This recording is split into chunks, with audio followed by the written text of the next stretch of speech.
Shalom Bapak Ibu, puji Tuhan. Kita bertemu kembali di dalam ibadah pada saat ini. Mari bersama-sama mengucap syukur buat segala kebaikan Tuhan. Terima kasih Tuhan, kami bersyukur atas anugerah-Mu yang begitu luar biasa. Kami sehat, kami kuat, dalam keadaan baik. Kami percaya ini semua anugerah-Mu Bapa. Dan kami anak-anak-Mu, kami semua datang ke hadirat-Mu, kami mau menyembah Engkau. Mari Tuhan, lawat kami semua melalui ibadah ini, sehingga kami semua diberkati di dalam nama Yesus. Terima kasih Bapa, kami serahkan jalannya ibadah ini, dari awal sampai dengan akhirnya di dalam nama Yesus. Kami siap meninggikan nama Tuhan. Haleluya, amin.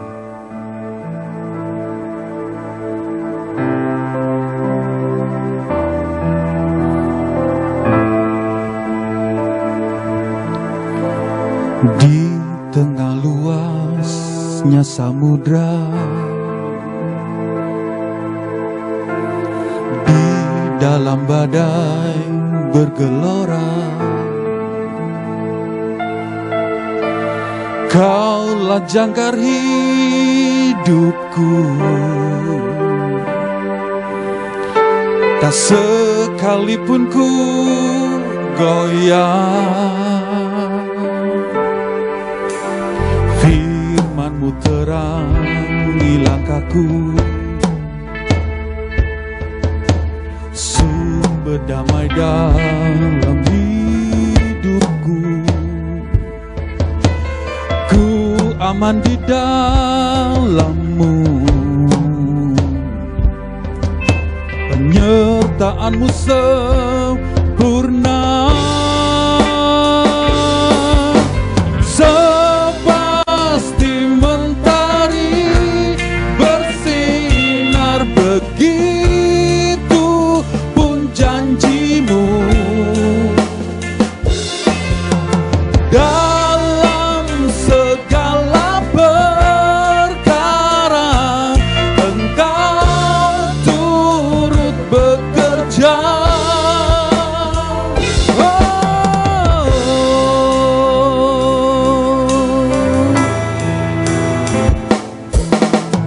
Firman-Mu terangi langkahku,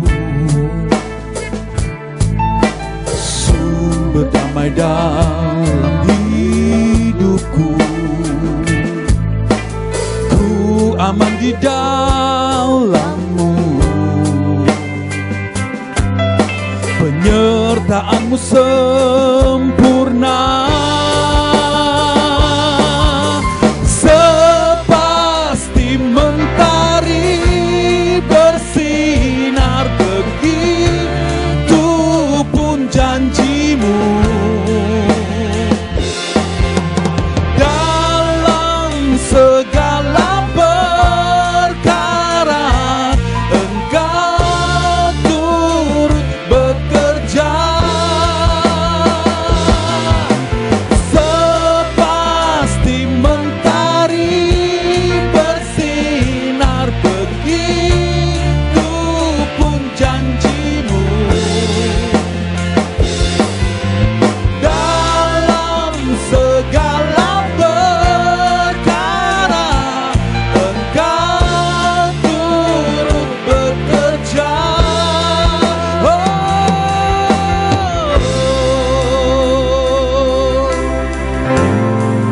Terima kasih Tuhan, haleluya.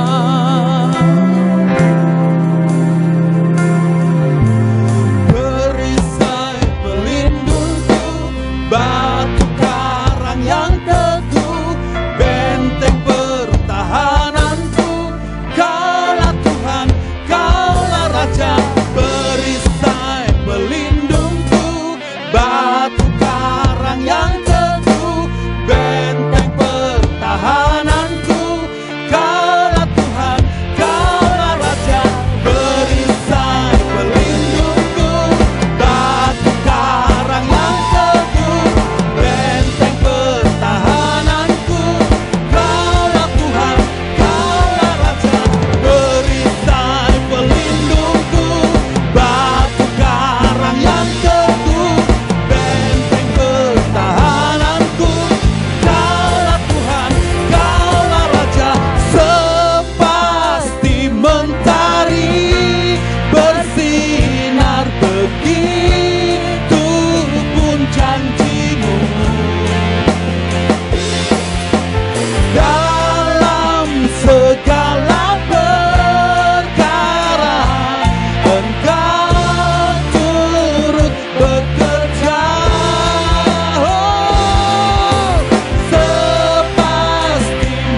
kami serahkan kepada hamba-Nya.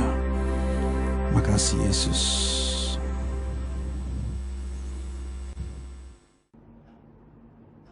Shalom Bapak Ibu Saudara sekalian yang dikasihi Tuhan kita Yesus Kristus. Mari sebelum kita masuk di dalam kebenaran firman, kita akan berdoa bersama-sama terlebih dahulu. Kita datang kepada Tuhan. Terima kasih Tuhan Yesus, kami sangat bersyukur karena Tuhan memberikan kami kesempatan untuk kembali kami boleh beribadah, memuji, mempermuliakan nama Tuhan. Tuhan, kalau seizin-Mu, oleh pertolongan-Mu kiranya minggu depan kami sudah mulai boleh ibadah secara offline. Tuhan kiranya berkasih karunia sehingga kami kembali dapat beribadah di rumah Tuhan bersama-sama, berkumpul dalam sebuah perkumpulan jemaat, beribadah datang kepada Tuhan. Terima kasih Tuhan Yesus, terima kasih. Dan sekarang Tuhan, kami mau duduk diam mendengarkan suara kebenaran firman-Mu. Kiranya Tuhan berhadirat, Tuhan menjamah, Tuhan menolong kami. Bahkan juga tidak lupa kami berdoa untuk para pelayan-pelayan yang sudah melayani kami, baik dari sound system, musik, WL, singer dan lain-lain, bahkan yang tidak kelihatan kameramen, multimedia dan lain-lain. Bapa, kiranya Engkau memberkati setiap kehidupan mereka, dan kiranya Engkau akan memakai mereka dengan lebih dahsyat untuk hormat kemuliaan nama Tuhan. Terima kasih Tuhan. Kami sekarang akan sambut kebenaran firman dalam nama Tuhan Yesus Kristus. Haleluya. Amin. Puji Tuhan. Bapak Ibu Saudara yang dikasihi Tuhan, tahun ini gereja kita memiliki visi dari Tuhan, yaitu berdoa dan berjaga-jaga.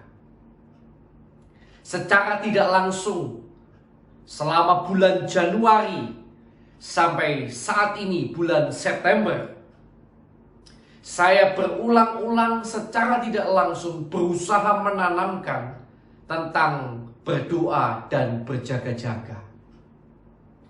Baik itu saya menanamkan pada saudara tentang pentingnya berdoa, doa syafaat, maupun juga tentang berjaga-jaga. Mulai secara tidak langsung saya ajarkan pada saudara pentingnya berjaga-jaga dari dosa. Kalau saudara masih ingat, saya pernah bahas sedikit tentang menjaga hati, menjaga diri dari dosa. Kita harus menjaga apa yang masuk dalam diri kita, maupun apa yang keluar dalam diri kita, dari diri kita. Kita harus berjaga-jaga dari dosa.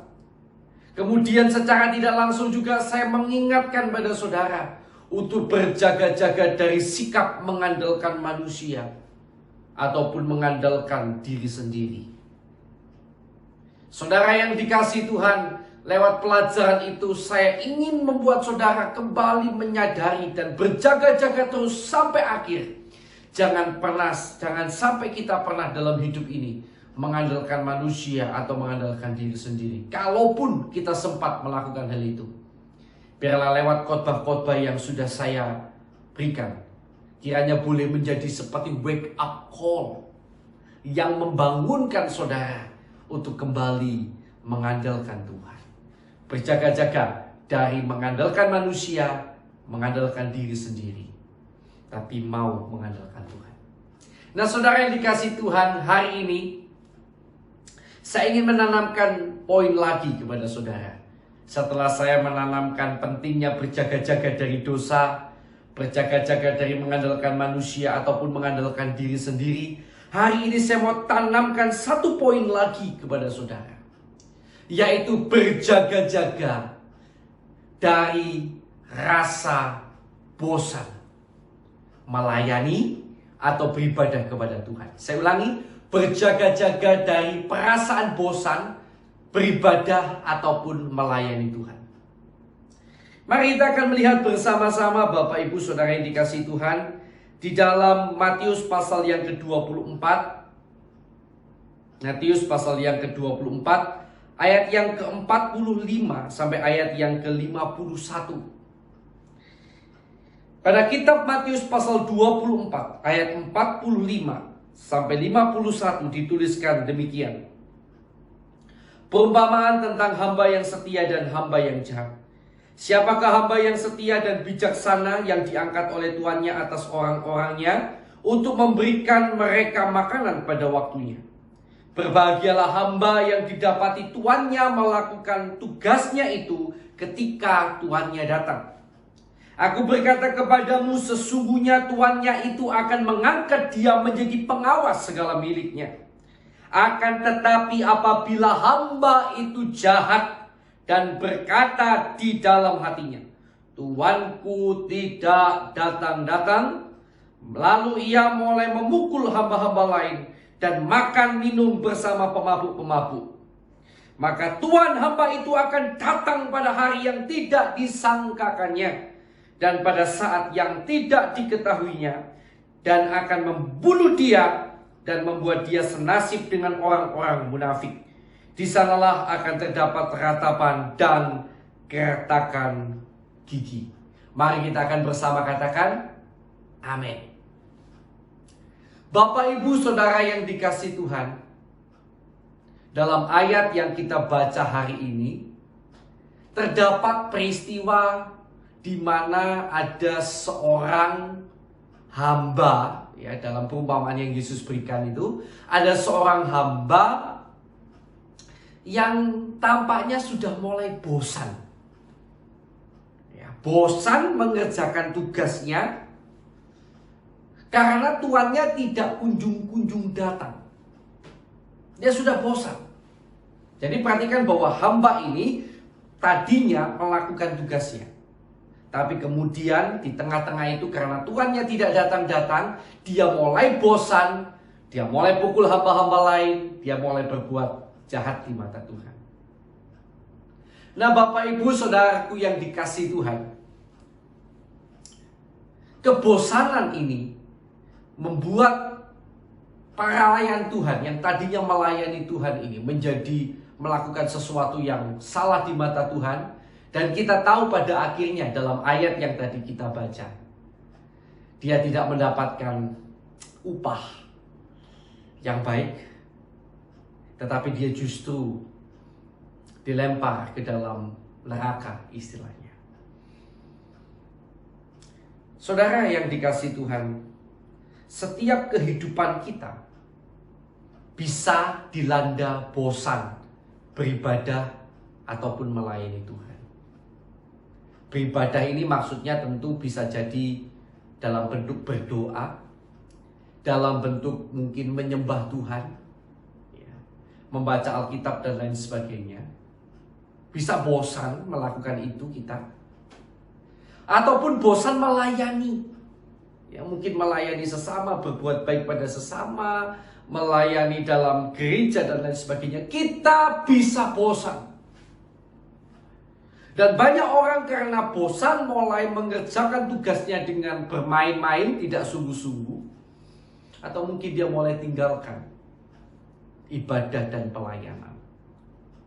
Hari ini izinkan saya sebagai seorang hamba Tuhan mengingatkan betapa berbahayanya rasa bosan beribadah dan melayani Tuhan ini.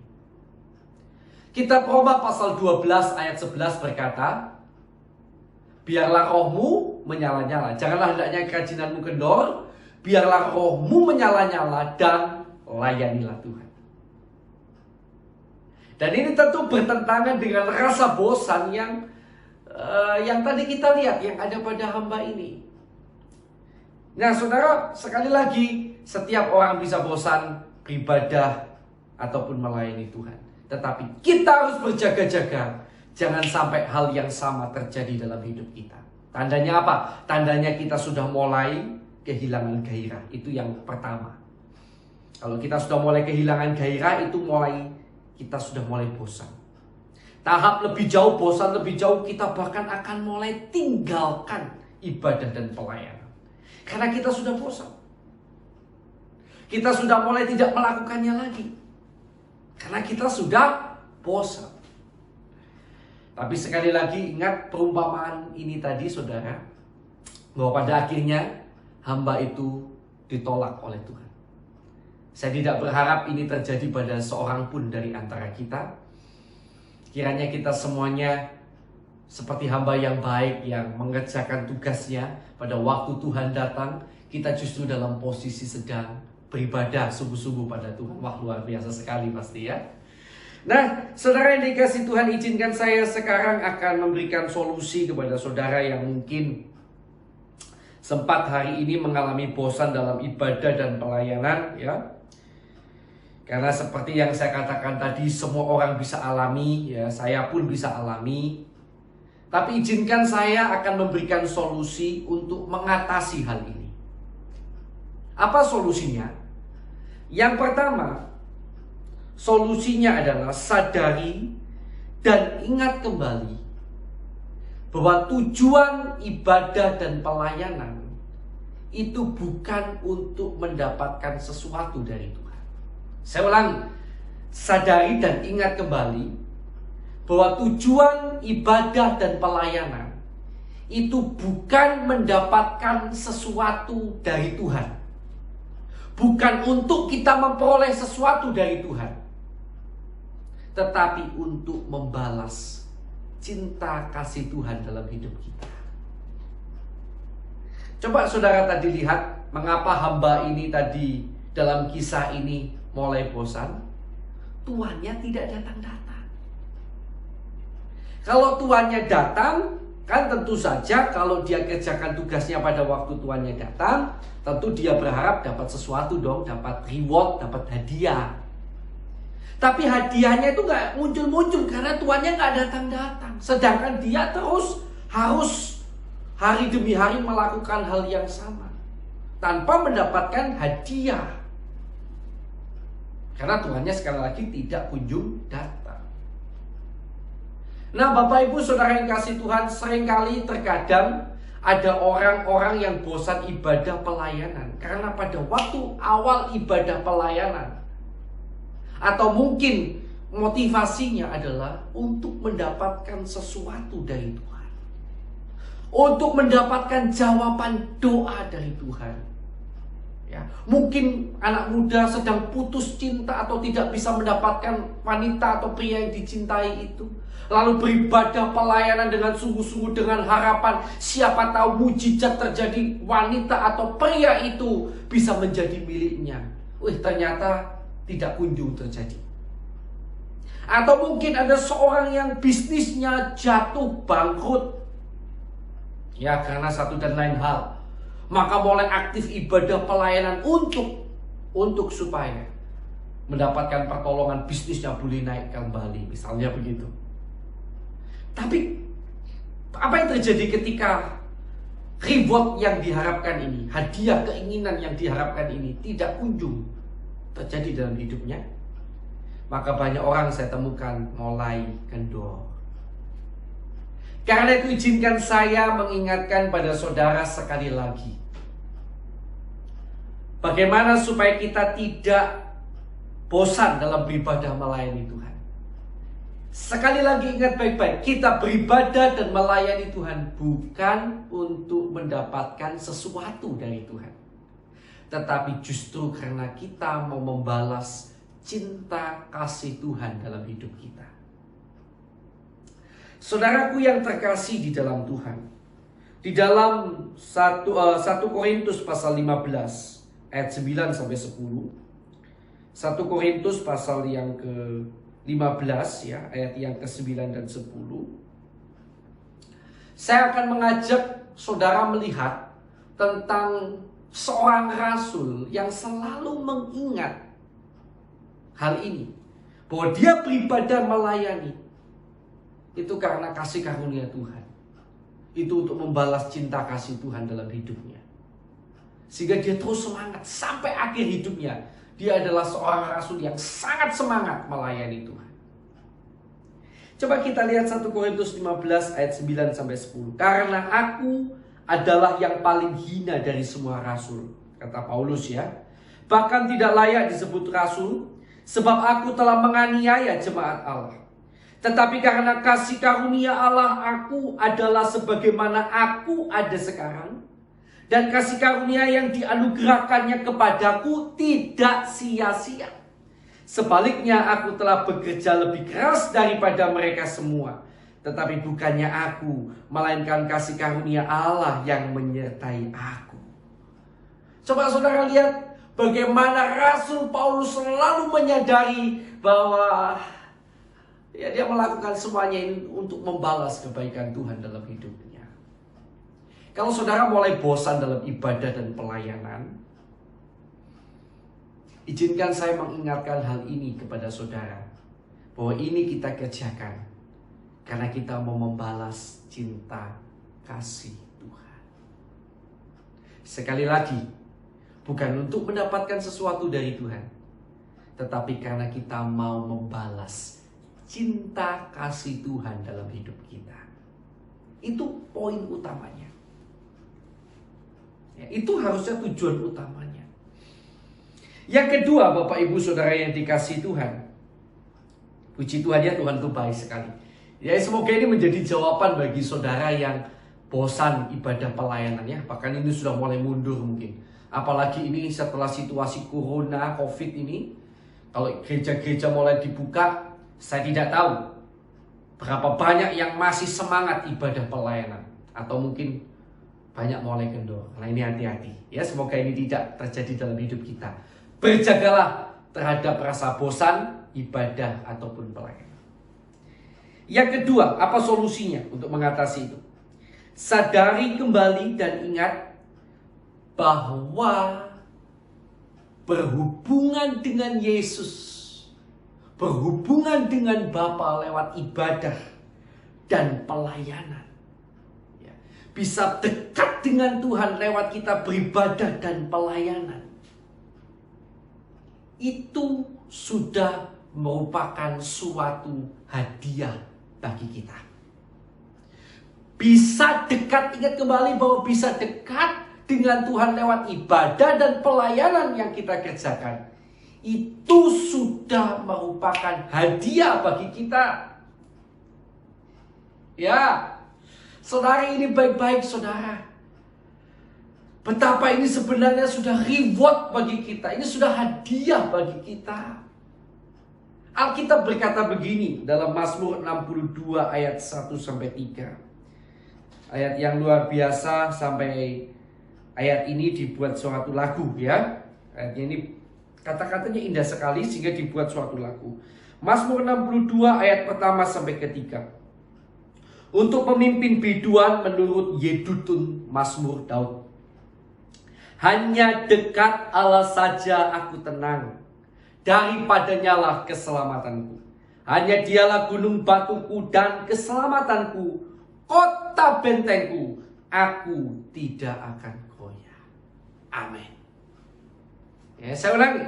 Hanya dekat Allah saja. Ayat kedua ya. Hanya dekat Allah saja aku tenang. Saudara, ketika kita bisa beribadah dan melayani Tuhan, itu sudah reward kok. Kenapa? Ketika kita dekat dengan Allah, kita merasakan ketenangan, kedamaian, kepuasan, peristirahatan bagi jiwa kita, penghiburan, kekuatan, dan lain sebagainya. Itu melimpah dengan sendirinya ketika kita dekat dengan Tuhan. Dan itu sudah reward. Karena itu Bapak Ibu Saudara yang dikasihi Tuhan,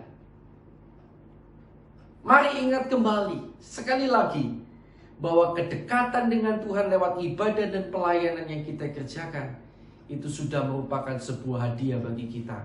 Karena di hadiratnya kita menemukan segalanya. Haleluya. Jadi kalau saudara dalam beribadah tidak sampai merasakan bertemu dengan Tuhan, rugi. Mengapa saya tidak merasa sampai bertemu dengan Tuhan? Jangan salahkan yang situasi luar, ya. Karena kekristenan itu bukan bicara tentang situasi luar mempengaruhi yang di dalam, bukan. Tetapi keluar dari dalam. Artinya apa? Tidak tergantung pada WL-nya bagaimana. Kalau mungkin saudara beribadah di gereja, musiknya bagaimana, sound systemnya bagaimana, itu bukan yang utama yang akan mempengaruhi. Yang mempengaruhi adalah kesungguhan saudara. Apa yang membuat saudara bisa merasakan kedekatan dengan Tuhan betul-betul dalam ibadah dan pelayanan? Kesungguhan saudara kepada Tuhan. Karena ketika saudara datang kepada Tuhan dengan sungguh-sungguh, tidak peduli keadaan luar bagaimanapun, sebenarnya saudara akan tetap merasakan jamahan Tuhan yang luar biasa. Dan itu adalah reward dalam hidup saya dan saudara. Ketiga, bagaimana untuk mengatasi rasa bosan dan pelayanan? Sadari dan ingat kembali bahwa suatu saat kita akan berhadapan dengan kekekalan. Sekali lagi, yang ketiga, sadari dan ingat kembali bahwa suatu saat kita akan berhadapan dengan kekekalan, yang mana posisi kita dalam kekekalan itu ditentukan dalam pilihan kita di tengah dunia yang fana ini. Posisi kita dalam kekekalan di mana? Kekal di surga atau kekal di neraka ditentukan dalam hidup kita dalam dunia yang fana ini. Pilihan yang kita pilih dalam dunia yang fana ini. Karena itu kita ingat terus bahwa suatu saat ada kekekalan. Saya tidak boleh bosan. Mengapa? Suatu saat saya akan berhadapan dengan kekekalan. Di dunia ini sementara sekali. Saya jangan sampai pilihan dalam dunia yang sementara ini, pilihan yang salah dalam dunia yang sementara ini, suatu saat menempatkan saya bukan kekal di surga, tetapi kekal di neraka. Jadi saudara yang dikasihi Tuhan, yang ketiga yang bisa saya bagikan kepada saudara adalah sadari dan ingat kembali bahwa suatu saat saudara dan saya akan berhadapan dengan kekekalan. Besar harapan saya lewat mendengarkan khotbah ini, hidup saudara dijamah oleh Tuhan. Saudara yang sudah mulai bosan mungkin berdoa syafaat, sudah mulai bosan berbuat baik kepada pasangan, sudah mulai bosan pelayanan, sudah mulai bosan bersaat teduh. Semoga ini akan mengubah hidup saudara. Kebaktian hari ini semoga mengubah hidupmu. Berjaga-jagalah terhadap kebosanan dalam ibadah dan pelayanan. Tahun 2020, jadilah jemaat yang berdoa dan berjaga-jaga. Tuhan Yesus memberkati. Mari kita akan masuk dalam perjamuan suci. Saudara bisa ambil roti atau cracker atau apapun itu, ya, tidak masalah apapun bentuknya, dan sirup atau anggur, ya, apapun yang ada untuk menjadi perlambangan dari darah Tuhan. Saya percaya Tuhan tahu keterbatasan yang ada dalam diri kita. Yang penting adalah iman kita, kesungguhan kita. Mari kita akan bersama-sama menerima perjamuan suci ini. Kita tundukkan kepala, kita angkat roti atau crackers atau apapun itu yang adalah tubuh Tuhan. Di tangan kanan kita, kita angkat lebih tinggi dari kepala kita. Mari kita akan berdoa bersama-sama. Lebih dulu, Tuhan Yesus, berikan kami iman untuk dapat mempercayai bahwa inilah tubuh dan darah-Mu, sehingga kami sanggup menerimanya dengan penuh kesungguhan, dengan penuh iman, bahwa ini benar-benar persekutuan dengan tubuh dan darah-Mu. Mari dengarkanlah firman Tuhan. Apa yang kuteruskan kepadamu telah aku terima dari Tuhan, yaitu bahwa Tuhan Yesus pada malam waktu Ia diserahkan, Ia mengambil roti, dan sesudah itu Ia memecah-mecahkannya dan berkata, inilah tubuhku yang diserahkan bagi kamu.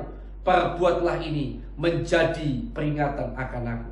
Bukankah roti yang kita pecah-pecahkan adalah persekutuan dengan tubuh Kristus?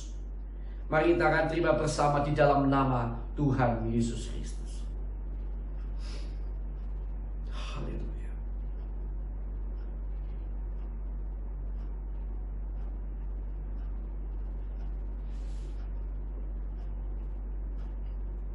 Mari kita angkat cawan perjamuan di tangan kanan kita. Kita angkat lebih tinggi daripada kepala kita. Haleluya. Dengarkanlah firman Tuhan. Dan sesudah itu Ia mengambil cawan lalu mengucap syukur atasnya dan berkata, cawan ini adalah perjanjian baru yang dimeteraikan dengan darahku. Perbuatlah ini menjadi peringatan akan aku. Perbuatlah ini setiap kali kamu meminumnya menjadi peringatan akan aku. Bukankah cawan pengucapan syukur yang atasnya kita ucapkan syukur adalah benar-benar persekutuan dengan darah Kristus? Mari kita terima bersama di dalam nama Tuhan Yesus Kristus.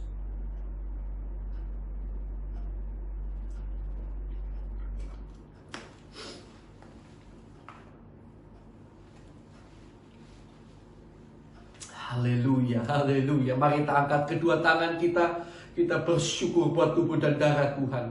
Haleluya. Haleluya. Terima kasih Tuhan buat kebenaran firman-Mu. Bahkan tubuh dan darah-Mu yang telah Kau izinkan untuk kami nikmati. Kami bersyukur kami boleh memperingati kematian-Mu di atas kayu salib. Kami bersyukur kami boleh memperingati kebangkitan-Mu, kematian kebangkitan-Mu. Kami boleh peringati lewat perjamuan kudus ini Tuhan. Terima kasih Tuhan, terima kasih Tuhan. Kami bersyukur karena Engkau Allah yang baik dalam hidup kami. Biarlah tubuh dan darah-Mu mengalir di dalam kehidupan kami Tuhan. Biarlah kehidupan-Mu ada dalam hidup kami. Dan kami benar-benar sesuai firman-Mu. Tidak lagi bosan dalam beribadah maupun melayani Tuhan. Tapi kami terus bersemangat. Kami terus bergelora beribadah dan melayani Tuhan. Sampai tiba waktunya kami dipanggil oleh Tuhan. Atau sampai tiba waktunya Engkau datang kali yang kedua. Terima kasih Tuhan, terima kasih. Di dalam nama Yesus kami juga berdoa. Buat setiap orang yang sakit dan sudah menerima tubuh darah Tuhan, kami percaya jamahan Allah sudah terjadi dalam hidup mereka. Kesembuhan terjadi dalam nama Tuhan Yesus Kristus. Yang juga sakit rohaninya saat ini sudah dijamah, disembuhkan oleh Tuhan dalam nama Tuhan Yesus Kristus. Terima kasih Tuhan, terima kasih. Kami mengucap syukur di dalam nama Tuhan Yesus Kristus. Haleluya. Amin. Puji Tuhan. Saudara, selamat hari Minggu.